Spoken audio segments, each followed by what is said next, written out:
Mặt trời nhô lên từ đường chân trời, tô điểm bầu trời châu Phi bằng sắc cam và hồng. Một ngày mới lại bắt đầu, một ngày của sự sống và cái chết.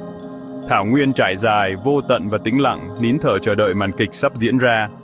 Không khí mát mẻ, mang theo hương đất ấm và mùi cây kẹo xa xăm. Đây là một vương quốc của vẻ đẹp và những quy tắc tàn khốc không khoan nhượng. Mỗi sinh vật của quầy đều hiểu rõ sự thật này tận sâu trong xương tụy. Một làn gió nhẹ thì thầm qua những ngọn cỏ cao vàng óng.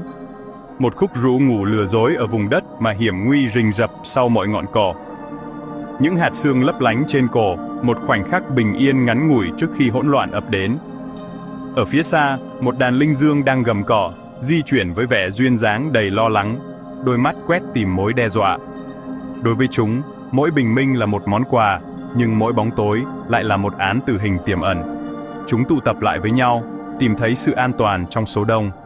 Thế giới đang thức giấc, chim hót, côn trùng vỗ về, và ánh sáng ngày càng mạnh hơn, hé lộ khung cảnh hoang dã. Đây là khoảnh khắc trước cuộc săn, sự bình yên trước cơn bão. Thảo nguyên là một sân khấu lớn, màn kịch đang mở ra một màn mới. Ở đây, mức độ rủi ro là cao nhất có thể tưởng tượng được, chính là sự sống. Các diễn viên sắp sửa vào vị trí của mình. Ẩn mình trong cổ, một sự sống khác đang của quẩy, một con báo săn. Bộ lông vàng đốm của nó khiến nó gần như vô hình trong khung cảnh ngập nặng.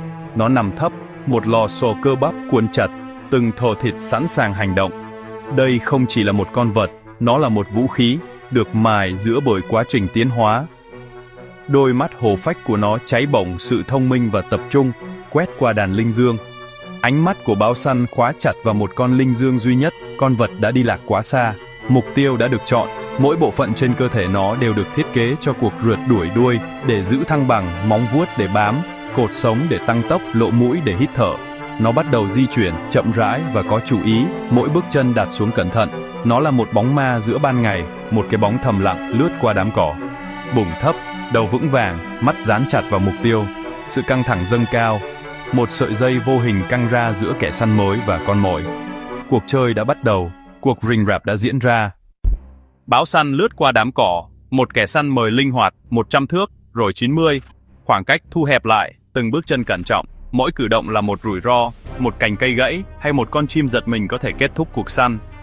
Tâm trí của báo săn hoàn toàn tập trung, nhận biết từng làn gió và cử động.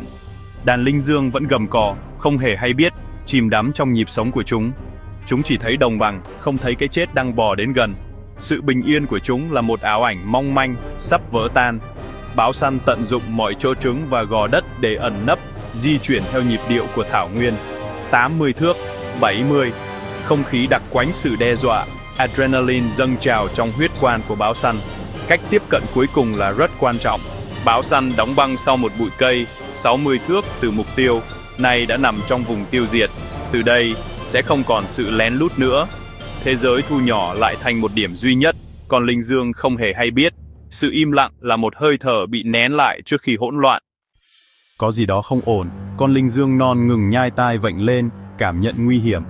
Một bản năng nguyên thủy, một tiếng chuông báo động sâu sắc, len lỏi khắp huyết quản nó. Cố vào bầu trời vẫn vậy, nhưng sự bình yên đã biến mất. Tim nó đập nhanh, chân cổ giật với năng lượng lo lắng. Nó liếc nhìn đàn, vẫn bình tĩnh, vẫn gầm cỏ, nhưng cảm giác đó không biến mất, nó đang bị theo dõi. Con linh dương khịt mũi nhẹ một tín hiệu lan truyền khắp đàn. Những cái đầu ngăng lên, sự lo lắng lan tỏa khắp đàn. Giác quan thứ 6 tập thể thức tỉnh, chúng biết cái chết đang đến gần. Rồi, một cái chớp đồng, một sự xê dịch trong đám cỏ. Báo săn nhận ra mình đã bị phát hiện, chuẩn bị tấn công. Đôi mắt hổ phách chạm mắt linh dương. Trong khoảnh khắc đó, sự kinh hoàng bùng nổ. Cuộc săn đã bắt đầu. Trong khoảnh khắc đóng băng đó, báo săn bùng nổ từ chỗ ẩn nấp. Đó là một vụ nổ, một vết vàng lao vụn vút qua đồng bằng. Từ đứng yên đến 96 cây số một giờ trong 3 giây. Bước nhảy thật ngoạn mục, cơ thể báo săn là một kỳ quan của tốc độ và sức mạnh. Nó dường như bay, chân gần như không chạm đất. Thế giới mở đi, ngoại trừ con linh dương đang chạy trốn. Đây là lãnh địa của báo săn, tốc độ là vua. Mỗi cơ bắp hoạt động hài hòa, đuôi vậy để giữ thăng bằng. Cuộc rượt đuổi là một điều ballet tốc độ cao, kẻ săn mồi và con mồi bị khóa chặt trong định mệnh. Con linh dương chạy zigzag, tuyệt vọng thoát thân. Báo săn đoán trước mọi ngã rẽ, thu hẹp khoảng cách. Khoảnh khắc quyết định đang đến gần, bước nhảy sẽ định đoạt số phận. Cuộc rượt đuổi là một mớ hỗn độn, một điều nhảy điên cuồng của sự sống và cái chết. Phối linh dương bỗng rát, chân đau nhục nhưng nó không thể dừng lại. Báo săn gầm gù phía sau mỗi giây đều quan trọng. Cả hai đều đạt đến giới hạn năng lượng của báo săn cạn kiệt nhanh chóng. Đó là một cuộc đua với thời gian và sinh học. Hơi thở của kẻ săn mới dồn dập, cơ hội đang khép lại. Với một cú thúc cuối cùng, báo săn thu hẹp vài mét cuối cùng. Móng vuốt của nó vướng vào chân linh dương, động lực bị phá vỡ. Linh dương vấp ngã, cuộc rượt đuổi kết thúc. Báo săn lao vào hàm, khóa chặt vào cổ họng. Cuộc giằng cổ ngắn ngủi dữ dội và cuối cùng, các cử động của linh dương yếu dần rồi bất động, sự im lặng trở lại đồng bằng. Chiến thắng, báo săn nỗi lòng vòng kìm, hai bên sườn phấp phong, run rẩy vì kiệt sức. Nó đã thắng, sự sống còn được đảm bảo thêm một ngày. Đối với kẻ săn mồi, đây là sự cần thiết, không phải sự tàn ác. Hành trình của linh dương đã kết thúc, nhưng cái chết của nó có ý nghĩa. Nó sẽ nuôi báo săn, nuôi những con non của nó và trở về với đất. Không có gì lãng phí trong nền kinh tế tàn khốc của thảo nguyên. Đây là quy luật của thế giới hoang dã, được viết bằng răng và móng vuốt, bằng sự sống và cái chết. Không có thiện hay ác, chỉ có đói và sống sót. Thành công của báo săn là mất mát của linh dương, một sự cân bằng hoàn hảo, tàn khốc. Khi báo săn ăn, mặt trời lên cao hơn, sự sống trên đồng bằng tiếp tục. Màn kịch đã kết thúc, nhưng vở kịch sẽ tiếp tục vào ngày mai. Trên thảo nguyên châu Phi, câu chuyện về kẻ săn mới và con mồi không bao giờ thực sự kết thúc.